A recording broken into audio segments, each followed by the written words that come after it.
Hello hi നമസ്കാരം. സഹകാരി PSCയുടെ പുതിയൊരു SCRT series സെഷനിലേക്ക് ഏവർക്കും സ്വാഗതം. അപ്പോൾ നമ്മൾ അടിസ്ഥാന സാമ്പത്തിക പ്രശ്നങ്ങളും സമ്പദ് വ്യവസ്ഥയും എന്ന് പറയുന്ന ഒരു പാഠഭാഗമാണ്. അതിൻ്റെ ഭാഗം 1 നമ്മൾ പഠിച്ചു കഴിഞ്ഞു. ഇനി നമുക്ക് അതിൻ്റെ ഭാഗം 2 പോവാം. ഈ ഒരു പോർഷനിൽ ഈ ഒരു സെഷനിൽ നമ്മൾ പറയുന്നത് ഈ ഒരു ചാപ്റ്ററിൽ തന്നെ തന്നിട്ടുള്ള സാമ്പത്തിക ശാസ്ത്രജ്ഞരെ കുറിച്ചാണ് കേട്ടോ. അതായത് നമ്മുടെ സാമ്പത്തിക ശാസ്ത്രജ്ഞരായിട്ടുള്ള ആദം സ്മിത്ത്, ആൽഫ്രഡ് മാർഷൽ, പിന്നെ ഡേവിഡ് റിക്കാർഡോ, അതുപോലെ ഇന്ത്യൻ സാമ്പത്തിക ശാസ്ത്രജ്ഞർ, പിന്നെ ഗാന്ധിജിയുടെ സമ്പദ് വ്യവസ്ഥയെക്കുറിച്ചുള്ള ചിന്തകൾ എന്നുള്ള കാര്യങ്ങളൊക്കെയാണ് ഈ ഒരു പോർഷനിൽ ഉൾപ്പെടുത്തിയിട്ടുള്ളത്. അപ്പൊ നമുക്ക് ഡയറക്റ്റ് ആയിട്ട് ക്ലാസ്സിലോട്ട് തന്നെ കടക്കാം. ആദ്യം തന്നെ ആദം സ്മിത്ത് അല്ലെ, ആദ്യകാലത്ത് സമ്പത്തിന്റെ ശാസ്ത്രം എന്ന നിലയിലാണ് സാമ്പത്തിക ശാസ്ത്രം അറിയപ്പെട്ടിരുന്നത്. എങ്ങനെയാണെടാ സാമ്പത്തിക ശാസ്ത്രം അറിയപ്പെട്ടിരുന്നത്? സമ്പത്തിന്റെ ശാസ്ത്രം, സമ്പത്തിനെ കുറിച്ചുള്ള ശാസ്ത്രം എന്നാണ് ആദ്യകാലത്ത് അറിയപ്പെട്ടിരുന്നത്. ആദം സ്മിത്ത് ഈ ഒരു സാമ്പത്തിക ശാസ്ത്രത്തിന്റെ പ്രധാന വക്താവാണ്. ആദം സ്മിത്ത് ഇതിന്റെ പ്രധാന വക്താവായിരുന്നു. ആദ്യകാലത്ത് എങ്ങനെയാണ് അറിയപ്പെട്ടിരുന്നത്? സമ്പത്തിന്റെ ശാസ്ത്രം എന്നാണ് സാമ്പത്തിക ശാസ്ത്രം അറിയപ്പെട്ടിരുന്നത്. സാമ്പത്തിക ശാസ്ത്രത്തിന്റെ പിതാവായി അറിയപ്പെടുന്ന വ്യക്തി ആരാണ്? ആദം സ്മിത്ത് ആണ്. സാമ്പത്തിക ശാസ്ത്രത്തിന്റെ പിതാവായി അറിയപ്പെടുന്നത് ആദം സ്മിത്ത് ആണ്. അതുപോലെ തന്നെ ഇദ്ദേഹത്തിന്റെ ഒരു പുസ്തകമാണ് nature and causes of wealth of Nations. Nature and causes of wealth of Nations എന്ന് പറയുന്നത് ആദം സ്മിത്തിന്റെ ഒരു പുസ്തകമാണ്. അപ്പൊ സാമ്പത്തിക ശാസ്ത്രത്തെ ആദ്യകാലത്ത് സമ്പത്തിന്റെ ശാസ്ത്രം എന്നാണ് അറിയപ്പെട്ടിരുന്നത്.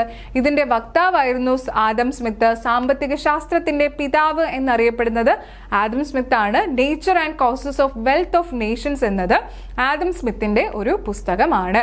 സാമ്പത്തിക പ്രവർത്തനങ്ങളിൽ സർക്കാരിന്റെ പങ്ക് പരിമിതപ്പെടുത്തണം എന്ന ആശയം അവതരിപ്പിച്ചതിനെ ലേസസ് ഫെയർ സിദ്ധാന്തം എന്നാണ് പറയുന്നത്. ഈ ലേസസ് ഫെയർ സിദ്ധാന്തം ആരുടെയാണടാ? ആദം സ്മിത്തിൻ്റെതാണ്. സാമ്പത്തിക പ്രവർത്തനങ്ങളിൽ സർക്കാരിന്റെ പങ്ക് പരിമിതപ്പെടുത്തണം എന്ന ആശയമാണ് ലേസസ് ഫെയർ സിദ്ധാന്തത്തിൽ പറയുന്നത്. ഇത് ആദം സ്മിത്തിന്റെ ഒരു ആശയം ആയിരുന്നു. അദൃശ്യകാര്യം എന്ന ആശയം ജനപ്രിയമാക്കി. എന്താണ് അദൃശ്യകാര്യം എന്ന ആശയം ജനപ്രിയമാക്കിയ വ്യക്തിയാണ് ആദം സ്മിത്ത്. അതുപോലെ കേന്ദ്ര ആസൂത്രണമോ ഏകോപനമോ ഇല്ലാതെ ഒരു സ്വതന്ത്ര വിപണിയിൽ വ്യക്തിഗത താല്പര്യത്തിലൂടെ സമൂഹത്തിന് മൊത്തത്തിൽ പ്രയോജനകരമായ ഫലങ്ങൾ എങ്ങനെ ഉണ്ടാകുമെന്ന് വിവരിക്കുന്നതാണ് അദൃശ്യകാര്യം എന്ന ആശയം എന്ന് പറയുന്നത്. ഇൻവിസിബിൾ ഹാൻഡ് എന്ന് പറയുന്ന ആദം സ്മിത്തിന്റെ വളരെ ഫേമസ് ആയിട്ടുള്ള ഒരു കാര്യമാണ്. അത് എന്താണ് അതിൽ പറയുന്നത്? കേന്ദ്രത്തിന്റെ ആസൂത്രണമോ അല്ലെങ്കിൽ അവരുടെ ഏകോപനമോ ഒന്നുമില്ലാതെ ഒരു സ്വതന്ത്ര വിപണിയിൽ വ്യക്തിഗത താല്പര്യത്തിലൂടെ, ഓരോ വ്യക്തികളുടെയും താല്പര്യത്തിലൂടെ സമൂഹത്തിന് മൊത്തത്തിൽ പ്രയോജനകരമാകുന്ന ഫലങ്ങൾ ഉണ്ടാകുമെന്ന് വിവരിക്കുന്ന ഒരു കാര്യമാണ് അദൃശ്യകാര്യം എന്ന് പറയുന്നത്. ആദം സ്മിത്തിനെ കുറിച്ചുള്ള കുറച്ച് അഡീഷണൽ പോയിന്റ്സ് ആണ് ഈ തന്നിട്ടുള്ളത്. അടുത്ത നോക്കിക്കേ, ആൽഫ്രഡ് മാർഷൽ. മനുഷ്യന്റെ ക്ഷേമത്തെക്കുറിച്ച് പ്രതിപാദിക്കുന്ന ശാസ്ത്രമായി സാമ്പത്തിക ശാസ്ത്രത്തെ രൂപപ്പെടുത്തിയ സാമ്പത്തിക ശാസ്ത്രജ്ഞനാണ് ആൽഫ്രഡ് മാർഷൽ. മനുഷ്യന്റെ ക്ഷേമത്തെക്കുറിച്ച്, വെൽഫെയറിനെ കുറിച്ച് പ്രതിപാദിക്കുന്ന ശാസ്ത്രമായി സാമ്പത്തിക ശാസ്ത്രത്തെ രൂപപ്പെടുത്തിയ വ്യക്തിയാണ് ആൽഫ്രഡ് മാർഷൽ എന്ന് പറയുന്നത്. സാമ്പത്തിക ശാസ്ത്രത്തിൽ സമ്പത്തിനല്ല സാമൂഹ്യ ക്ഷേമത്തിനാണ് പ്രാധാന്യം നൽകണം എന്ന ആശയത്തിന്റെ പ്രധാന വക്താവാണ് ആരുടെ? Alfred marshal. ലേസസ് ഫെയർ സിദ്ധാന്തം ആരുമായി ബന്ധപ്പെട്ടിരിക്കുന്നു? ആദം സ്മിത്ത്.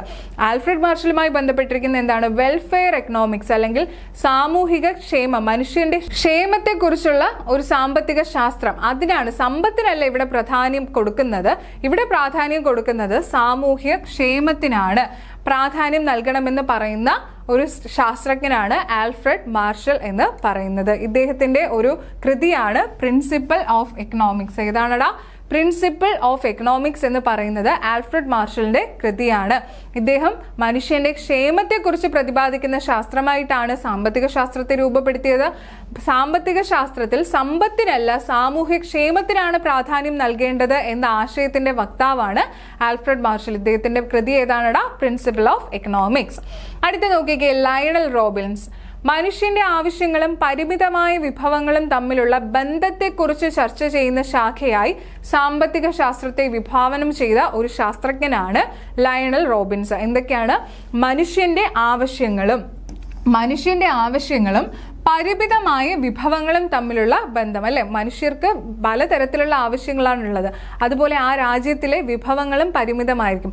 ഇത് രണ്ടും തമ്മിലുള്ള ബന്ധത്തെക്കുറിച്ച് ചർച്ച ചെയ്യുന്ന ശാഖയാക്കി മാറ്റിയത് സാമ്പത്തിക ശാസ്ത്രത്തെ ലയണൽ റോബിൻസ് ആണ്. അദ്ദേഹമാണ് അങ്ങനെ ഒരു വിഭാവനം, അവർ തമ്മിലുള്ള ഒരു ബന്ധം, മനുഷ്യന്റെ ആവശ്യങ്ങളും പരിമിതമായ വിഭവങ്ങളും തമ്മിലുള്ള ബന്ധത്തെക്കുറിച്ച് ചർച്ച ചെയ്ത, അല്ലെങ്കിൽ ആ ഒരു രീതിയിൽ ഒരു ശാഖയായിട്ട് സാമ്പത്തിക ശാസ്ത്രത്തെ കൊണ്ടുവന്നത് ആരാണടാ?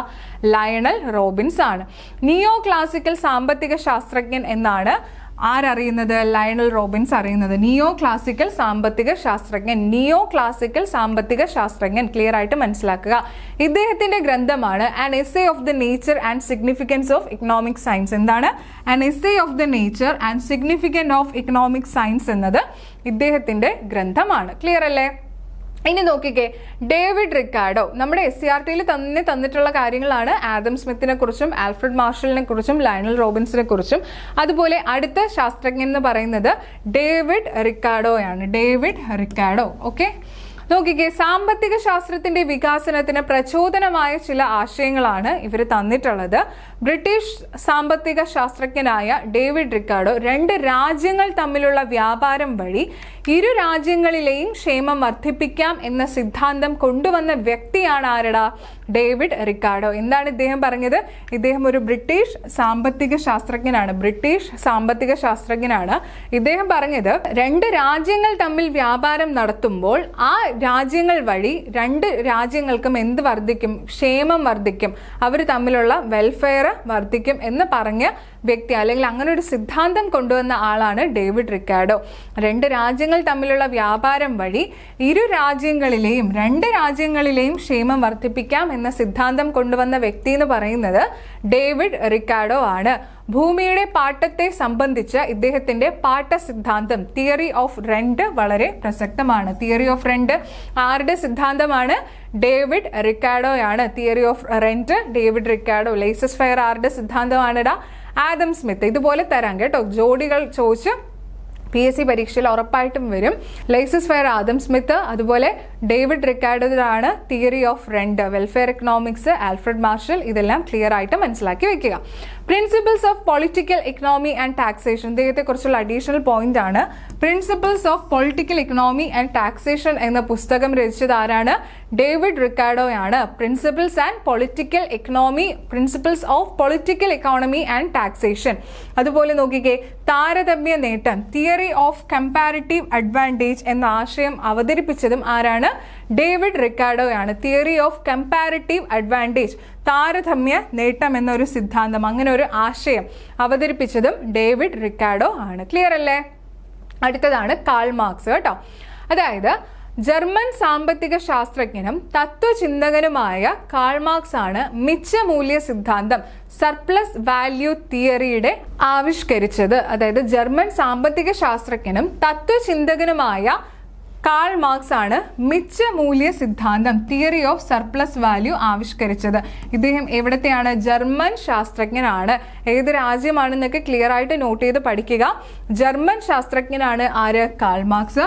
ഇദ്ദേഹത്തിന്റെ മെയിൻ ആയിട്ടുള്ള തിയറി എന്ന് പറയുന്നത് എന്താണ്? മിച്ചമൂല്യ സിദ്ധാന്തം അല്ലെങ്കിൽ തിയറി ഓഫ് സർപ്ലസ് വാല്യൂ ആണ്. ഇദ്ദേഹം മാർക്സിന്റെ അഭിപ്രായത്തിൽ ഉൽപാദനത്തിന്റെ അടിസ്ഥാനം തൊഴിലാളികളുടെ അധ്വാനമാണ്. തൊഴിലാളികളുടെ അധ്വാനമാണ് ഉൽപാദനത്തിന്റെ അടിസ്ഥാനം എന്ന് പറഞ്ഞ വ്യക്തിയാണ് കാൾ മാർക്സ്. എന്നാൽ ഇതിന്റെ ഒരു ചെറിയ ഭാഗം മാത്രം തൊഴിലാളികൾക്ക് നൽകി അധിക ഭാഗം മുതലാളികൾ കൈക്കലാക്കുന്നു എന്ന് പറഞ്ഞത് ആരാണടാ? കാൾ മാർക്സ് ആണ്. ഏറ്റവും പ്രധാനമായിട്ട് ഉൽപാദനത്തിന്റെ അടിസ്ഥാനം എന്ന് പറയുന്നത് തൊഴിലാളികളുടെ അധ്വാനമാണ്, ലേബർ പവർ ആണ്. പക്ഷേ ലേബേഴ്സിന്, തൊഴിലാളികൾക്ക് വളരെ ചെറിയൊരു ഭാഗം മാത്രമാണ് ഇതിന്റെ പ്രതിഫലം നൽകുന്നത്. ബാക്കിയുള്ളതെല്ലാം മുതലാളികൾ കൈക്കലാക്കുന്നു എന്ന് പറഞ്ഞത് ആരാണടാ? നമ്മുടെ കാൾ മാർക്സ് ആണ്. തിയറി ഓഫ് സർപ്ലസ് വാല്യൂ എന്ന് പറയുന്നത് ഇദ്ദേഹത്തിന്റെ തിയറിയാണ്. മിച്ചമൂല്യ സിദ്ധാന്തം. ജർമ്മൻ ശാസ്ത്രജ്ഞനും സാമ്പത്തിക ശാസ്ത്രജ്ഞനും തത്വചിന്തകനുമാണ് കാൾ മാർക്സ്. ഉൽപാദന പ്രക്രിയയിൽ തൊഴിലാളികളുടെ അധ്വാനത്തിനാണ് മാർക്സ് പ്രാധാന്യം നൽകിയത്. ഉൽപാദന പ്രക്രിയയിൽ തൊഴിലാളികളുടെ അധ്വാനത്തിനാണ് ഇവിടെ പ്രാധാന്യം നൽകിയത്. മൂലധനം എന്ന കൃതിയിലൂടെ അദ്ദേഹം തന്റെ ആശയങ്ങൾ അവതരിപ്പിച്ചിട്ടുണ്ട്. മൂലധനം എന്ന കൃതിയിലൂടെ, ക്യാപിറ്റൽ എന്ന കൃതിയിലൂടെ അദ്ദേഹം തന്റെ ആശയങ്ങൾ അവതരിപ്പിച്ചിട്ടുണ്ട്. ക്ലിയർ ആയിട്ട് മനസ്സിലാക്കി വെക്കുക. ഇമ്പോർട്ടൻ്റ് ആയിട്ടുള്ള ഒരു പോയിന്റ് ആണ് മൂലധനം അല്ലെങ്കിൽ ദാസ് ക്യാപിറ്റൽ എന്ന് പറയുന്നത് ആരുടെ പുസ്തകമാണടാ? കാൾ മാർക്സിന്റെ പുസ്തകമാണ്. ഇതിലെന്താണ് അദ്ദേഹം ഈ ഒരു ആശയത്തെക്കുറിച്ച്, തൊഴിലാളികളുടെ അധ്വാനത്തെക്കുറിച്ച് കൂടുതലായിട്ട് പറഞ്ഞിട്ടുള്ള ഒരു പുസ്തകമാണ് ഈ ഒരു ദാസ് ക്യാപിറ്റൽ എന്ന് പറയുന്നത്. ഏറ്റവും പ്രധാനം, ഉൽപാദനത്തിന്റെ ഏറ്റവും അടിസ്ഥാനം തൊഴിലാളികളുടെ അധ്വാനമാണ്. എന്നാൽ ഇതിന്റെ ഒരു ചെറിയ ഭാഗം മാത്രമാണ് തൊഴിലാളികൾക്ക് നൽകി അധികവും മുതലാളി കൈക്കലാക്കുന്നു എന്ന് പറഞ്ഞൊരു പുസ്തകം, അതിനെക്കുറിച്ചുള്ള ആ ആശയങ്ങൾ പ്രകടിപ്പിച്ച പുസ്തകമാണ് ഇദ്ദേഹത്തിന്റെ ദാസ് ക്യാപിറ്റൽ എന്ന് പറയുന്നത്. കാൾ മാർക്സിന്റെ പുസ്തകമാണ്. ക്ലിയർ അല്ലേ? അടുത്ത നോക്കിക്കേ, JM കെയ്ൻസ്. കെയ്ൻസ് എന്ന് പറയുന്ന സാമ്പത്തിക ശാസ്ത്രജ്ഞനെ കുറിച്ചാണ് അടുത്ത പഠിക്കുന്നത്. സാമ്പത്തിക മേഖലയിൽ ഗവൺമെന്റിന്റെ ഇടപെടൽ എന്ന സിദ്ധാന്തത്തിന് വേണ്ടി വാദിച്ച സാമ്പത്തിക ശാസ്ത്രജ്ഞനാണ് JM കെയ്ൻസ്. എന്താണെടാ? സാമ്പത്തിക മേഖലയിൽ ഗവൺമെന്റിന്റെ ഇടപെടൽ എന്ന സിദ്ധാന്തം, അതിനു വേണ്ടിയിട്ട് വാദിച്ച സാമ്പത്തിക ശാസ്ത്രജ്ഞനാണ് JM കെയ്ൻസ്. ഗവൺമെന്റിന്റെ ഇടപെടലിലൂടെ സാമ്പത്തിക പ്രശ്നങ്ങൾ ഒരു പരിധി വരെ പരിഹരിക്കാമെന്നാണ് ഇദ്ദേഹം അഭിപ്രായപ്പെട്ടത്. അല്ലെ? ഗവൺമെന്റിന്റെ ഇടപെടലിലൂടെ സാമ്പത്തിക പ്രശ്നങ്ങൾ ഒരു പരിധി വരെ പരിഹരിക്കാം എന്നത് ആരുടെയായിരുന്നു? ഗവൺമെന്റിന്റെ ഇടപെടലിലൂടെ സാമ്പത്തിക പ്രശ്നങ്ങൾ ഒരു പരിധി വരെ പരിഹരിക്കാമെന്ന് അഭിപ്രായപ്പെട്ടത് JM കെയ്ൻസ് ആണ്. എന്നാൽ സാമ്പത്തിക പ്രശ്നങ്ങളിൽ അല്ലെങ്കിൽ സാമ്പത്തിക മേഖലയിൽ ഗവൺമെന്റിന്റെ ഇടപെടൽ കുറയ്ക്കണം എന്ന് പറഞ്ഞത് ആദം സ്മിത്ത് ആണ്. ഗവൺമെന്റിന്റെ ഇടപെടലിലൂടെ സാമ്പത്തിക പ്രശ്നങ്ങൾ ഒരു പരിധി വരെ പരിഹരിക്കാമെന്ന് അഭിപ്രായപ്പെട്ടത് ആരാണ്? JM കെയ്ൻസ് ആണ്. അതുപോലെ നോക്കിക്കേ, general theory of employment interest and money എന്നത് ആരുടെ പുസ്തകമാണ്? കെയ്ൻസിന്റെ പുസ്തകമാണ്. അഡീഷണൽ പോയിന്റ്സ് ആണ്, നോട്ട് ചെയ്ത് വെക്കുക. General theory of employment interest and money എന്നത് കെയ്ൻസിന്റെ പുസ്തകമാണ്. അതുപോലെ സ്ഥൂല സാമ്പത്തിക ശാസ്ത്രത്തിന്റെ വളർച്ചയ്ക്ക് കാരണമായി, സ്ഥൂല സാമ്പത്തിക ശാസ്ത്രത്തിന്റെ വളർച്ചയ്ക്ക് കാരണമായ JM കെയ്ൻസിന്റെ ഒരു പുസ്തകമാണ് general theory of employment interest and money എന്ന് പറയുന്നത്. മാക്രോ ഇക്കണോമിക്സിന്റെ വളർച്ചയ്ക്ക് വളരെ പ്രധാനമായിട്ടുള്ള ഒരു കാരണമായിട്ടുള്ള JM കെയ്ൻസിന്റെ പുസ്തകമാണ് general theory of employment interest and money. അല്ലെ? രണ്ട് രീതിയിലുള്ള ഇക്കണോമിക്സ് ആണുള്ളതെന്ന് അറിയാം. നമുക്ക് മൈക്രോ ഇക്കണോമിക്സും ഉണ്ട്, മാക്രോ ഇക്കണോമിക്സും ഉണ്ട്. അതിൽ മാക്രോ ഇക്കണോമിക്സ് അഥവാ സ്ഥൂല സാമ്പത്തിക ശാസ്ത്രത്തിന്റെ വളർച്ചയ്ക്ക് കാരണമായ ഒരു പുസ്തകമാണ് general theory of employment interest and money. മനസ്സിലാക്കി വെക്കുക, പരീക്ഷയ്ക്ക് ചോദിക്കാൻ ചാൻസ് ഉണ്ട്. ക്ലിയർ അല്ലേ? സാമ്പത്തിക പ്രതിസന്ധി മറികടക്കാൻ നികുതി നയത്തിനും സാമ്പത്തിക നയത്തിനും പ്രാധാന്യം നൽകണമെന്ന് അദ്ദേഹം വാദിച്ചു. അതായത് സാമ്പത്തിക പ്രതിസന്ധി മറികടക്കണമെങ്കിൽ നികുതി നയത്തിനും സാമ്പത്തിക നയത്തിനും പ്രാധാന്യം നൽകണം. നികുതി നയം അതുപോലെ തന്നെ എന്താണടാ? സാമ്പത്തിക നയത്തിനുമൊക്കെ പ്രാധാന്യം നൽകണമെന്ന് വാദിച്ച ഒരു സാമ്പത്തിക ശാസ്ത്രജ്ഞനാണ് JM കെയ്ൻസ് എന്ന് പറയുന്നത്. ക്ലിയർ അല്ലേ? അടുത്ത നോക്കിക്കേ, ഷുംപീറ്ററിനെ കുറിച്ച് പറയുന്നതാണ്. ചെക്ക് റിപ്പബ്ലിക് വംശജനായ JA ഷുംപീറ്റർ ആവിഷ്കരിച്ച ആശയമാണ് സൃഷ്ടിപരമായ നശീകരണം. ഇദ്ദേഹം ഏത് വംശജനാണടാ? ചെക്ക് റിപ്പബ്ലിക് ആണ്. നമ്മുടെ SCERT-യിൽ ഇവരുടെ രാജ്യങ്ങൾ കൂടി തന്നിട്ടുള്ളത് കൊണ്ട് ഉറപ്പായിട്ടും PSC എന്ത് ചെയ്യാം?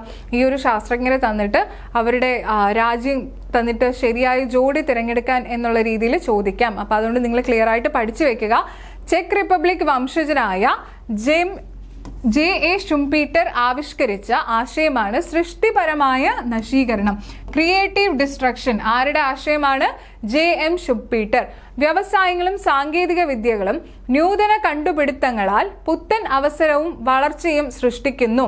എന്നാൽ നിലവിലുള്ള വ്യവസായങ്ങളും സാങ്കേതിക വിദ്യകളും നൂതന കണ്ടുപിടുത്തങ്ങളാൽ തടസ്സപ്പെടുകയോ നശിക്കുകയോ ചെയ്യുന്നുവെന്ന് മാത്രമാണ് ഇദ്ദേഹം അഭിപ്രായപ്പെട്ടത്. അപ്പൊ ഇദ്ദേഹത്തിന്റെ അഭിപ്രായം എന്താണ്? വ്യവസായങ്ങളും സാങ്കേതിക വിദ്യകളും നൂതന കണ്ടുപിടുത്തങ്ങളാൽ, അതായത് ഇന്നോവേഷൻ കാരണം പുത്തൻ അവസരങ്ങളും വളർച്ചയും സൃഷ്ടിക്കുന്നു. എന്നാൽ നിലവിലുള്ള വ്യവസായങ്ങളും സാങ്കേതിക വിദ്യകളും നൂതന കണ്ടുപിടുത്തങ്ങളാൽ തടസ്സപ്പെടുകയോ നശിക്കുകയോ ചെയ്യുന്നു എന്നാണ് ആര് അഭിപ്രായപ്പെട്ടത്? JA ഷുംപീറ്റർ അവകാശപ്പെട്ടത്. ക്ലിയർ അല്ലേ? ഇനി നോക്കിക്കേ, SCERT-യിൽ തന്നിട്ടുള്ളതാണ്. കുറച്ച് ശാസ്ത്രജ്ഞരുമായി ബന്ധപ്പെട്ടിട്ടുള്ള ആശയങ്ങൾ തന്നിട്ടുണ്ട്. ഏത് ശാസ്ത്രജ്ഞരാണ് ഇതുമായി ബന്ധപ്പെട്ടത് എന്ന് കണ്ടെത്താൻ വേണ്ടിയിട്ടുള്ള ഒരു ചാർട്ടാണ് ഇവിടെ തന്നിരിക്കുന്നത്. നമുക്കൊന്ന് ജസ്റ്റ് ആൻസർ ചെയ്ത് നോക്കാം. ചിലപ്പോൾ PSC ഇതും ചോദിക്കാം.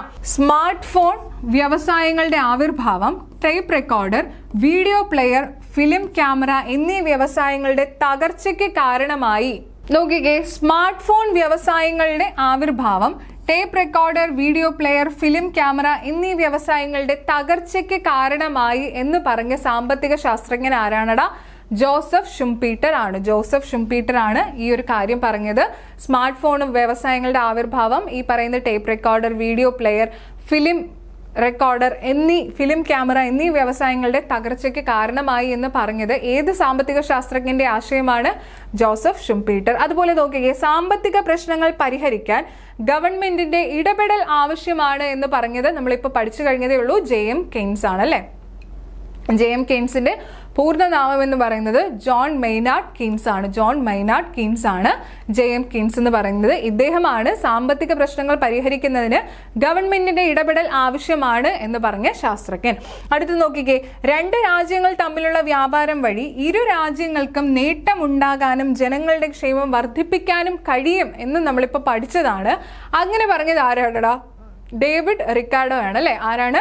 ഡേവിഡ് റിക്കാർഡോയാണ് അങ്ങനെ പറഞ്ഞത്. രണ്ട് രാജ്യങ്ങൾ തമ്മിലുള്ള വ്യാപാര ബന്ധം വഴി ഇരു രാജ്യങ്ങൾക്കും ക്ഷേമം വർദ്ധിപ്പിക്കാൻ സാധിക്കുമെന്ന് പറഞ്ഞത് ഡേവിഡ് റിക്കാർഡോ ആണ്.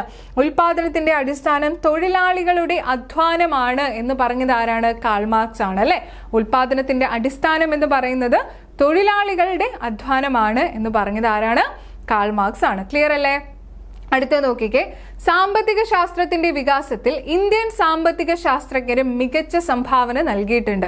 രാജ്യത്തിന്റെ സാമ്പത്തിക വികസനത്തിന് കാര്യക്ഷമമായ നികുതി സമ്പ്രദായം വിഭാവനം ചെയ്ത പ്രാചീന ഇന്ത്യയിലെ ചാണക്യനും അതുപോലെ ചോർച്ചാ സിദ്ധാന്തത്തിന്റെ ഉപജ്ഞാതാവായ ദാദാഭായ് നവറോജിയുമെല്ലാം ഇവരിൽ പ്രമുഖരാണ്. അതായത് ഇന്ത്യൻ സയന്റിസ്റ്റ് അല്ലെങ്കിൽ ഇന്ത്യൻ സാമ്പത്തിക ശാസ്ത്രജ്ഞരെ കുറിച്ചാണ് പറയുന്നത്. പ്രാചീന ഇന്ത്യയിലെ ചാണക്യൻ, അതുപോലെ തന്നെ എന്താണ്, ചോർച്ചാ സിദ്ധാന്തത്തിന്റെ ഉപജ്ഞാതാവായിട്ടുള്ള ദാദാഭായ് നവറോജി. ഇവിടെ നിന്നൊക്കെയാണ് PSC ചോദ്യങ്ങൾ ചോദിക്കുന്നത്. അപ്പൊ നോക്കിക്കേ, രാജ്യത്തിന്റെ സാമ്പത്തിക വികസനത്തിന് കാര്യക്ഷമമായ നികുതി സമ്പ്രദായം വിഭാവനം ചെയ്തതിൽ ഇന്ത്യയിലെ ചാണക്യനും അതുപോലെ ചോർച്ചാ സിദ്ധാന്തത്തിന്റെ ഉപജ്ഞാതാവായ ദാദാഭായ് നവറോജിയും ഇമ്പോർട്ടന്റ് ആണ്. അതുപോലെ നോക്കിക്കേ, ഇന്ത്യയുടെ രാഷ്ട്രപിതാവായ മഹാത്മാഗാന്ധിയുടെ സാമ്പത്തിക ദർശനങ്ങൾ അദ്ദേഹത്തിന്റെ ഗ്രന്ഥങ്ങളായ ഹിന്ദ് സ്വരാജ്, മനസ്സിലാക്കി വെക്കുക, ഹിന്ദ് സ്വരാജ്, അതുപോലെ ഇന്ത്യ ഓഫ് മൈ ഡ്രീംസ് എന്നിവയിൽ പ്രതിപാദിച്ചിട്ടുണ്ട്. ഗാന്ധിജിയുടെ സാമ്പത്തിക ദർശനങ്ങളെ പറ്റി അല്ലെങ്കിൽ അദ്ദേഹത്തിന്റെ ചിന്തകളെ പറ്റി പ്രതിപാദിക്കുന്ന ഗ്രന്ഥങ്ങളാണ് ഹിന്ദ് സ്വരാജും ഇന്ത്യ ഓഫ് മൈ ഡ്രീംസ് എന്ന് പറയുന്നത്. അപ്പൊ ഇത് ക്ലിയർ ആയിട്ട് മനസ്സിലാക്കി വെക്കുക. ചാണക്യൻ, നികുതി സമ്പ്രദായം, ചോർച്ചാ സിദ്ധാന്തത്തിന്റെ ഉപജ്ഞാതാവ് ദാദാഭായ് നവറോജി, മഹാത്മാഗാന്ധിയുടെ സാമ്പത്തിക ദർശനത്തെ പറ്റി പറയുന്ന ഗ്രന്ഥങ്ങളാണ് ഹിന്ദ് സ്വരാജും ഇന്ത്യ ഓഫ് മൈ ഡ്രീംസും. ഇന്ത്യൻ സാമ്പത്തിക ശാസ്ത്രജ്ഞരിൽ ഗാന്ധിജിയുടെ സാമ്പത്തിക ചിന്തകൾ എന്തൊക്കെയാണെന്ന് നോക്കിയാലോ? ഇതിൽ നിന്നും പഴയ SCRTയിൽ നിന്ന് ക്ലിയർ ആയിട്ട് ഗാന്ധിജിയുടെ സാമ്പത്തിക ശാസ്ത്ര ചിന്തകൾ ഏതൊക്കെയാണെന്ന് പറഞ്ഞ് സ്റ്റേറ്റ്മെന്റ് ബേസിലുള്ള ക്വസ്റ്റ്യൻ ചോദിച്ചിട്ടുണ്ട്. ഇത് പുതിയ SCRT ആണ്. ഉറപ്പായിട്ടും ഇവിടുന്ന് വരും പരീക്ഷയ്ക്ക്. നിങ്ങൾ മാർക്ക് ചെയ്ത് വെച്ച് പഠിച്ചോളൂ, കൃത്യമായിട്ടൊരു ചോദ്യം ഇവിടുന്ന് ഉണ്ടാവും. അപ്പൊ നോക്കിക്കേ, ഗാന്ധിജിയുടെ സാമ്പത്തിക ചിന്തകൾ എന്തൊക്കെയാണ്? സ്വയം പര്യാപ്തത, വികേന്ദ്രീകരണം എന്നിവയിൽ അധിഷ്ഠിതമായ സമ്പദ് വ്യവസ്ഥയാണ് ഗാന്ധിജി വിഭാവനം ചെയ്തത്. ഗാന്ധിജി വിഭാവനം ചെയ്ത സമ്പദ് വ്യവസ്ഥ എങ്ങനെയാണ്? സ്വയം പര്യാപ്തത, സെൽഫ് റിലയൻസ്, അതുപോലെ വികേന്ദ്രീകരണം, ഡീസെൻട്രലൈസേഷൻ എന്നിവയിൽ അധിഷ്ഠിതമായിട്ടുള്ള ഒരു സമ്പദ് വ്യവസ്ഥയാണ് ഗാന്ധിജി വിഭാവനം ചെയ്തത്. അതുപോലെ പ്രാദേശികമായി തൊഴിലവസരങ്ങൾ വർദ്ധിപ്പിക്കാൻ ഗ്രാമീണ വ്യവസായങ്ങളെ പരിപോഷിപ്പിക്കേണ്ടതുണ്ട്. പ്രാദേശികമായിട്ട് തൊഴിലവസരങ്ങൾ വർദ്ധിപ്പിക്കണമെങ്കിൽ ഗ്രാമീണ വ്യവസായങ്ങളെ, കുടിൽ വ്യവസായങ്ങളെയൊക്കെ പരിപോഷിപ്പിക്കേണ്ടതുണ്ട് എന്നത് ഗാന്ധിജിയുടെ സാമ്പത്തിക ചിന്തയാണ്. പ്രാദേശികമായി ഉൽപ്പാദിപ്പിക്കുന്ന സാധനങ്ങളുടെ വിപണനത്തിനായി പ്രാദേശിക വിപണികൾ വിപുലമാക്കുക. അതായത് ലോക്കലി നമ്മൾ പ്രൊഡ്യൂസ് ചെയ്യുന്ന, ഉൽപ്പാദിപ്പിക്കുന്ന സാധനങ്ങൾ വിൽക്കുന്നതിന് വേണ്ടിയിട്ട് പ്രാദേശികമായിട്ട് തന്നെ ഒരു വിപണി ഉണ്ടാകണം, അല്ലെങ്കിൽ അതിനെ വിപുലീകരിക്കണം എന്ന് പറഞ്ഞതും ഗാന്ധിജിയുടെ സാമ്പത്തിക ചിന്തയിൽ ഉൾപ്പെടുന്നതാണ്. സാമൂഹിക നീതി ഉറപ്പാക്കാനായി സാമ്പത്തിക അസമത്വം ലഘൂകരിക്കണം, അല്ലെ? സമൂഹത്തിലെ എല്ലാവർക്കും തുല്യനീതി ഉറപ്പാക്കണമെങ്കിൽ, സാമൂഹിക നീതി ഉറപ്പാക്കണമെങ്കിൽ സാമ്പത്തികമായുമുള്ള അസമത്വം ലഘൂകരിക്കണം എന്ന് പറഞ്ഞതും ഗാന്ധിജിയുടെ സാമ്പത്തിക ചിന്തകളിൽ ഉൾപ്പെടുന്നതാണ്. ഇപ്പൊ ക്ലിയർ ആയിട്ട് മനസ്സിലാക്കുക. സ്വയം പര്യാപ്തത, വികേന്ദ്രീകരണം എന്നിവയിൽ അധിഷ്ഠിതമായിട്ടുള്ള സമ്പദ് വ്യവസ്ഥയാണ് ഗാന്ധിജി വിഭാവനം ചെയ്തത്. പ്രാദേശികമായി തൊഴിലവസരങ്ങൾ വർദ്ധിപ്പിക്കാൻ ഗ്രാമീണ തലത്തിലുള്ള വ്യവസായങ്ങളെ പരിപോഷിപ്പിക്കണമെന്ന് പറഞ്ഞു. പ്രാദേശികമായി ഉൽപ്പാദിപ്പിക്കുന്ന സാധനങ്ങൾ വിൽക്കുന്നതിന് വേണ്ടി പ്രാദേശികമായി തന്നെ ഒരു വിപണി വിപുലീകരിക്കണമെന്ന് പറഞ്ഞു. സാമൂഹിക നീതി ഉറപ്പാക്കാനായി സാമ്പത്തിക അസമത്വം ലഘൂകരിക്കണമെന്ന് പറഞ്ഞത് ഗാന്ധിജിയുടെ സാമ്പത്തിക ചിന്തയാണ്. ക്ലിയർ അല്ലേ? അടുത്ത നോക്കിക്കേ, ഗാന്ധിജിയുടെ സാമ്പത്തിക ആശയങ്ങൾ ഗ്രാമീണ സമ്പദ് വ്യവസ്ഥയ്ക്കും ധാർമ്മിക മൂല്യങ്ങൾക്കും പ്രാധാന്യം നൽകി. കുറച്ച് അഡീഷണൽ പോയിന്റ്സ് ആണ്. ഗാന്ധിജിയുടെ സാമ്പത്തിക ആശയങ്ങൾ ഗ്രാമീണ സമ്പദ് വ്യവസ്ഥയ്ക്കും ധാർമ്മിക മൂല്യങ്ങൾക്കും പ്രാധാന്യം നൽകിയതാണ് ഗാന്ധിജിയുടെ സാമ്പത്തിക ആശയങ്ങൾ എന്ന് പറയുന്നത്. അതുപോലെ തന്നെ ഗാന്ധിജിയുടെ ട്രസ്റ്റിഷിപ്പ് എന്ന ആശയം സാമ്പത്തിക രംഗത്ത് പുതിയ ചിന്തകൾക്ക് വഴിതെളിച്ചു. ആരുടെ ആശയമാണ് ട്രസ്റ്റിഷിപ്പ്? ഗാന്ധിജിയുടെ ആശയമാണ് ട്രസ്റ്റിഷിപ്പ് എന്ന് പറയുന്നത്. നോക്കിക്കേ, സത്യത്തിലും അഹിംസയിലും അധിഷ്ഠിതമായ ഒരു സമ്പദ് വ്യവസ്ഥയാണ് ട്രസ്റ്റിഷിപ്പിലൂടെ അദ്ദേഹം വിഭാവനം ചെയ്യുന്നത്. സത്യത്തിലും അഹിംസയിലും അധിഷ്ഠിതമായിട്ടുള്ള ഒരു സമ്പദ് വ്യവസ്ഥയാണ് ട്രസ്റ്റിഷിപ്പിലൂടെ ഗാന്ധിജി വിഭാവനം ചെയ്യുന്നത്. ഇനി നോക്കിക്കേ, നമ്മുടെ സാമ്പത്തിക ശാസ്ത്രം, ഇന്ത്യൻ സാമ്പത്തിക ശാസ്ത്രത്തിൽ നൊബേൽ സമ്മാനം ലഭിച്ച ആദ്യത്തെ ഇന്ത്യൻ സാമ്പത്തിക ശാസ്ത്രജ്ഞനാണ് ആര്? അമർത്യ കുമാർ സെൻ എന്ന് പറയുന്നത്. സാമ്പത്തിക ശാസ്ത്രത്തിൽ നൊബേൽ സമ്മാനം ലഭിച്ച ആദ്യ ഇന്ത്യൻ സാമ്പത്തിക ശാസ്ത്രജ്ഞൻ, ആദ്യത്തെ ഇന്ത്യൻ സാമ്പത്തിക ശാസ്ത്രജ്ഞനാണ്. സാമ്പത്തിക ശാസ്ത്രത്തിലാണ് നൊബേൽ സമ്മാനം ലഭിച്ചത്. നമുക്കറിയാം പല കാറ്റഗറിയിലാണ് നൊബേൽ പ്രൈസ് കൊടുക്കുന്നത്. അതിൽ സാമ്പത്തിക ശാസ്ത്രത്തിൽ നൊബേൽ സമ്മാനം ലഭിച്ച ആദ്യത്തെ ഇന്ത്യൻ സാമ്പത്തിക ശാസ്ത്രജ്ഞനാണ് അമർത്യ കുമാർ സെൻ. ക്ഷേമ സാമ്പത്തിക ശാസ്ത്രത്തിലെ അദ്ദേഹത്തിന്റെ മികച്ച സംഭാവനകൾക്കാണ് 1998 നൊബേൽ സമ്മാനം ലഭിച്ചത്. ഇദ്ദേഹത്തിന്റെ ഏത് മേഖലയിലാണ്? Welfare economics. ഏതാണ്? ക്ഷേമ സാമ്പത്തിക ശാസ്ത്രം, വെൽഫെയർ എക്കണോമിക്സിലാണ് ഇദ്ദേഹത്തിന്. അതിൽ വെൽഫെയർ എക്കണോമിക്സിലെ മികച്ച സംഭാവനയ്ക്കാണ് ഇദ്ദേഹത്തിന് 1998 നൊബേൽ സമ്മാനം ലഭിച്ചത്. വർഷമെല്ലാം ഇവിടെ ക്ലിയർ ആയിട്ട് തന്നിട്ടുള്ളത് കൊണ്ട് തന്നെ ഉറപ്പായിട്ട് PSC പരീക്ഷയിൽ ചോദിക്കാം. കണ്ടോ അമർത്യ സെന്നിന്റെ ക്ഷേമ സാമ്പത്തിക ചിന്തകൾ എന്തൊക്കെയായിരുന്നു? അതായത് വെൽഫെയർ എക്കണോമിക്സിലെ അമർത്യ സെന്നിന്റെ ചിന്തകൾ എന്തൊക്കെയായിരുന്നു എന്ന് നോക്കാം. സാമ്പത്തിക പുരോഗതി കൈവരിക്കാൻ വിദ്യാഭ്യാസം, ആരോഗ്യം, സംരക്ഷണം, സാമൂഹിക നീതി എന്നിവയ്ക്കാണ് ഊന്നൽ നൽകേണ്ടത്, അല്ലെ? എക്കണോമിക്കലി നമുക്കൊരു ഗ്രോത്ത് ഉണ്ടാവണം അല്ലെങ്കിൽ ഡെവലപ്മെന്റ് ഉണ്ടാവണമെങ്കിൽ വിദ്യാഭ്യാസത്തിനും ആരോഗ്യ സംരക്ഷണത്തിനും സാമൂഹിക നീതി, ഈ 3 കാര്യങ്ങൾക്ക് ഊന്നൽ നൽകിക്കൊണ്ട് മാത്രമേ സാമ്പത്തിക പുരോഗതി കൈവരിക്കാൻ കഴിയുള്ളൂ എന്ന് പറഞ്ഞ ശാസ്ത്രജ്ഞനാണ് അമർത്യ സെൻ. അതുപോലെ നോക്കിക്കേ, ലിംഗസമത്വം, സ്ത്രീ ശാക്തീകരണം എന്നിവ രാജ്യ പുരോഗതിക്ക് അനിവാര്യമാണ് എന്നത് ഇദ്ദേഹത്തിന്റെ ക്ഷേമ സാമ്പത്തിക ശാസ്ത്രത്തിൽ ഇദ്ദേഹത്തിന്റെ ചിന്തകളായിരുന്നു, ആശയങ്ങളായിരുന്നു. എന്തൊക്കെയാണ്? ലിംഗസമത്വം ഉണ്ടാവണം, അതുപോലെ തന്നെ സ്ത്രീ ശാക്തീകരണം എന്നിവയാണ് രാജ്യ പുരോഗതിക്ക് അനിവാര്യമായിട്ടുള്ള കാര്യങ്ങളെന്ന് പറയുന്നത്. സാമ്പത്തിക വികസനം വിലയിരുത്തേണ്ടത് മനുഷ്യ അവകാശങ്ങളിലും സ്വാതന്ത്ര്യത്തിലും ചെലുത്തുന്ന സ്വാധീനത്തിന്റെ അടിസ്ഥാനത്തിലാണ്. അപ്പോൾ സാമ്പത്തിക വികസനം അല്ലെങ്കിൽ എക്കണോമിക് ഡെവലപ്മെന്റ് എങ്ങനെ നമുക്ക് വിലയിരുത്താൻ സാധിക്കുമെന്നാണ് പറയുന്നത്? ഒരു മനുഷ്യന്റെ അവകാശം അതുപോലെ തന്നെ സ്വാതന്ത്ര്യത്തിലും ചെലുത്തുന്ന സ്വാധീനം, ഇതിന്റെ അടിസ്ഥാനത്തിൽ മാത്രമാണ് ഒരു രാജ്യത്തിന് സാമ്പത്തിക പുരോഗതി അല്ലെങ്കിൽ സാമ്പത്തിക വികസനം നടക്കുന്നുണ്ടോ എന്ന് മനസ്സിലാവുന്നത്. അപ്പൊ അമർത്യ കുമാർ സെന്നിന് ആദ്യമായിട്ട് നൊബേൽ സമ്മാനം ലഭിച്ച ഇന്ത്യൻ ശാസ്ത്രജ്ഞനാണ്. 1998 ഇദ്ദേഹത്തിന് നൊബേൽ സമ്മാനം ലഭിച്ചത്. ക്ഷേമ സാമ്പത്തിക ശാസ്ത്രത്തിലെ അദ്ദേഹത്തിന്റെ കോൺട്രിബ്യൂഷനാണ് നൊബേൽ സമ്മാനം ലഭിക്കുന്നത്. അദ്ദേഹത്തിന്റെ ക്ഷേമ സാമ്പത്തിക ശാസ്ത്ര ചിന്തകൾ എന്തൊക്കെയായിരുന്നു? സാമ്പത്തിക പുരോഗതി കൈവരിക്കണമെങ്കിൽ വിദ്യാഭ്യാസം, ആരോഗ്യ സംരക്ഷണം, സാമൂഹിക നീതി എന്നിവയ്ക്കാണ് പുരോഗതി നൽകേണ്ടത് അല്ലെങ്കിൽ ഊന്നൽ നൽകേണ്ടത്. അതുപോലെ ലിംഗസമത്വം, സ്ത്രീ ശാക്തീകരണം എന്നിവയാണ് രാജ്യ പുരോഗതിക്ക് ഏറ്റവും അനിവാര്യമായിട്ടുള്ള കാര്യങ്ങൾ. സാമ്പത്തിക വികസനം വിലയിരുത്തേണ്ടത് ഒരു മനുഷ്യന്റെ അവകാശങ്ങളിലും സ്വാതന്ത്ര്യങ്ങളിലും ചെലുത്തുന്ന സ്വാധീനത്തിന്റെ അടിസ്ഥാനത്തിലായിരിക്കണമെന്ന് പറഞ്ഞ ഇന്ത്യൻ സാമ്പത്തിക ശാസ്ത്രജ്ഞനാണ് അമർത്യ സെൻ. ക്ലിയർ അല്ലേ? അടുത്ത നോക്കിക്കേ, അഭിജിത് വിനായക് ബാനർജി ആഗോള ദാരിദ്ര്യ നിർമ്മാർജ്ജനത്തിലുള്ള പരീക്ഷണാത്മക സമീപനം വിഭാവനം ചെയ്തതിന് 2019 സാമ്പത്തിക ശാസ്ത്രത്തിനുള്ള നൊബേൽ സമ്മാനം ലഭിച്ച ഇന്ത്യൻ വംശജനായ അമേരിക്കൻ സാമ്പത്തിക ശാസ്ത്രജ്ഞനാണ് അഭിജിത് വിനായക് ബാനർജി. അപ്പൊ ക്ലിയർ ആയിട്ട് നോക്കിക്കേ, ഇദ്ദേഹത്തിന് ഏതിലാണ് ദാരിദ്ര്യ നിർമ്മാർജ്ജനത്തിന് വേണ്ടിയിട്ടുള്ള പരീക്ഷണാത്മക സമീപനം വിഭാവനം ചെയ്തതിന് 2019 സാമ്പത്തിക ശാസ്ത്രത്തിനുള്ള നൊബേൽ സമ്മാനം ലഭിച്ച ഇന്ത്യൻ വംശജനായ അമേരിക്കൻ സാമ്പത്തിക ശാസ്ത്രജ്ഞനാണ് അഭിജിത് ബാനർജി എന്ന് പറയുന്നത്. ആഗോള ദാരിദ്ര്യ നിർമ്മാർജ്ജനത്തിന് വേണ്ടി, ഗ്ലോബലി ദാരിദ്ര്യം നിർമ്മാർജ്ജനം നടത്തുന്നതിന് വേണ്ടിയിട്ടുള്ള പരീക്ഷണാത്മക സംവിധാനം അല്ലെങ്കിൽ ആ ഒരു സമീപനം കൊടുത്തതിലുള്ള അതിൻ്റെ ഒരു കോൺട്രിബ്യൂഷന് വേണ്ടിയിട്ട് 2019 സാമ്പത്തിക ശാസ്ത്രത്തിനുള്ള നൊബേൽ സമ്മാനം ലഭിച്ച വ്യക്തിയാണ് അഭിജിത്ത് ബാനർജി. ഇദ്ദേഹം ഇന്ത്യൻ വംശജനായിട്ടുള്ള അമേരിക്കൻ സാമ്പത്തിക ശാസ്ത്രജ്ഞനാണ്. 2019 നൊബേൽ സമ്മാനം ലഭിച്ചത് അഭിജിത്ത് ബാനർജിക്ക് മാത്രമല്ല, അതോടൊപ്പം തന്നെ ആർക്കും ലഭിച്ചിട്ടുണ്ടായിരുന്നു? എസ്റ്റർ ഡഫ്ലോയ്ക്കും മൈക്കൽ ക്രമർ എന്നിവർക്കൊപ്പമാണ് അദ്ദേഹം ഈ പുരസ്കാരം പങ്കിട്ടത്. ആർക്കൊക്കെ ഒപ്പമാണ്? എസ്റ്റർ ഡഫ്ലോയ്ക്കും മൈക്കൽ ക്രമർ എന്നിവർക്കൊപ്പമാണ് അദ്ദേഹം ഈ പുരസ്കാരം പങ്കിട്ടത്. ഈ ഒരു നൊബേൽ പ്രൈസിന്റെ പ്രത്യേകത എന്ന് പറയുന്നത് ഇദ്ദേഹത്തിന്റെ ഭാര്യയ്ക്കൊപ്പം തന്നെയാണ് ഇദ്ദേഹം എന്ത് ചെയ്തത്? ഈ ഒരു നൊബേൽ സമ്മാനം പങ്കിട്ടത്. അതായത് അഭിജിത്ത് ബാനർജിയുടെ വൈഫാണ് എസ്റ്റർ ഡഫ്ലോ എന്ന് പറയുന്നത്. അതുപോലെ തന്നെ മൈക്കൽ ക്രമർ. ഈ 3 പേർക്കുമാണ് 2019 സാമ്പത്തിക ശാസ്ത്രത്തിനുള്ള നൊബേൽ സമ്മാനം ലഭിച്ചത്.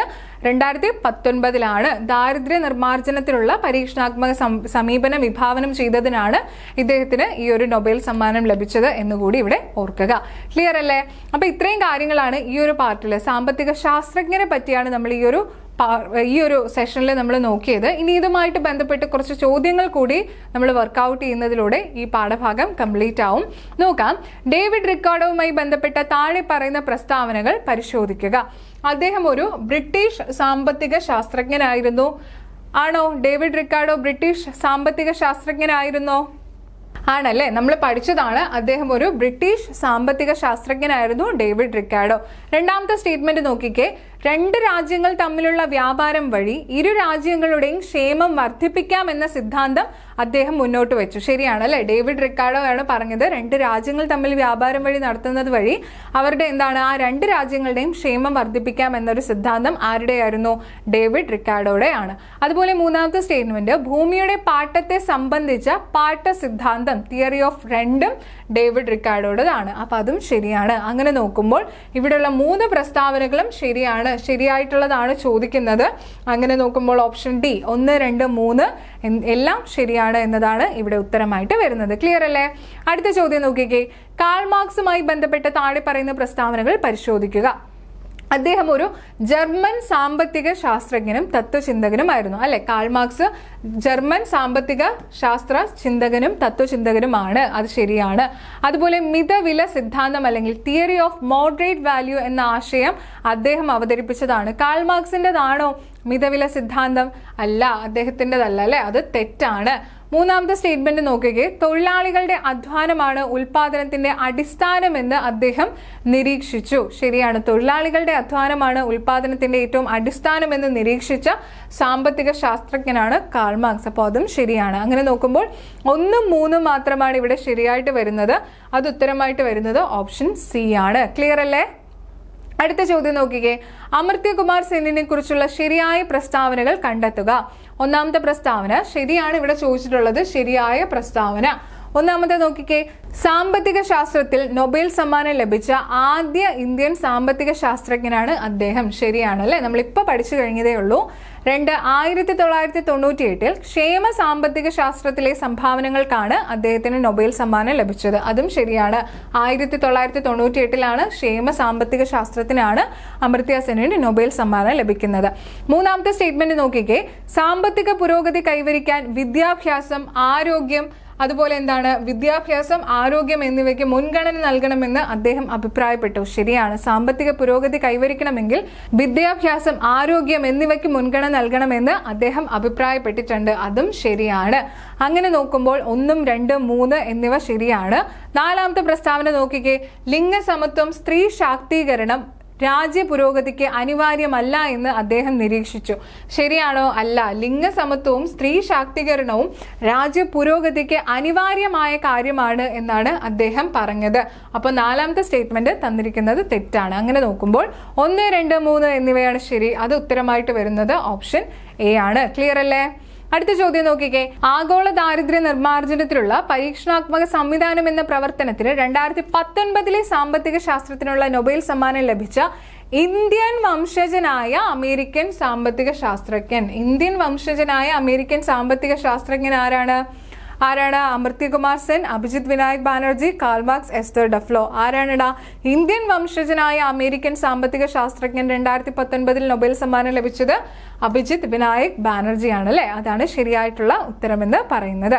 അടുത്ത ചോദ്യം, സ്വയം പര്യാപ്തതയിലും വികേന്ദ്രീകരണത്തിലും അധിഷ്ഠിതമായ ഒരു സമ്പദ് വ്യവസ്ഥ വിഭാവനം ചെയ്ത ഇന്ത്യൻ നേതാവ് ആരാണ്? സ്വയം പര്യാപ്തതയിലും വികേന്ദ്രീകരണത്തിലും അധിഷ്ഠിതമായ സമ്പദ് വ്യവസ്ഥ. Jawaharlal Nehru, Mahatma Gandhi, doctor BR Ambedkar, Dadabhai Naoroji. ഇവരിൽ ആരാണടാ? അതെ, നമ്മൾ പഠിച്ചതാണ് അല്ലെ, മഹാത്മാഗാന്ധിയാണ് ശരിയായ ഉത്തരം. അടുത്ത ചോദ്യം നോക്കിക്കേ, ഗാന്ധിജിയുടെ സാമ്പത്തിക ചിന്തകളുമായി ബന്ധപ്പെട്ട ശരിയായ പ്രസ്താവനകൾ ഏതെല്ലാം? സ്വയം പര്യാപ്തതയിലും വികേന്ദ്രീകരണത്തിലും അധിഷ്ഠിതമായ ഒരു സമ്പദ് വ്യവസ്ഥയാണ് ഗാന്ധിജി വിഭാവനം ചെയ്തത്. ശരിയാണ് അല്ലെ. രണ്ടാമത്തത് നോക്കിക്കേ, പ്രാദേശികമായി തൊഴിലവസരങ്ങൾ വർദ്ധിപ്പിക്കാൻ വൻകിട വ്യവസായങ്ങൾ പ്രോത്സാഹിപ്പിക്കണമെന്ന് അദ്ദേഹം വാദിച്ചു. ശരിയാണോ? അല്ല. പ്രാദേശികമായി തൊഴിലവസരങ്ങൾ വർദ്ധിപ്പിക്കണമെങ്കിൽ ഗ്രാമീണ തലത്തിൽ അല്ലെങ്കിൽ പ്രാദേശികമായുള്ള വ്യവസായങ്ങൾക്കാണ് പ്രോത്സാഹനം നൽകേണ്ടത് എന്നാണ് ഗാന്ധിജി വാദിച്ചത്. ഇവിടെ വൻകിട വ്യവസായങ്ങൾ എന്നാണ് പറഞ്ഞിട്ടുള്ളത്. അപ്പൊ ഓപ്ഷൻ തെറ്റാണ്.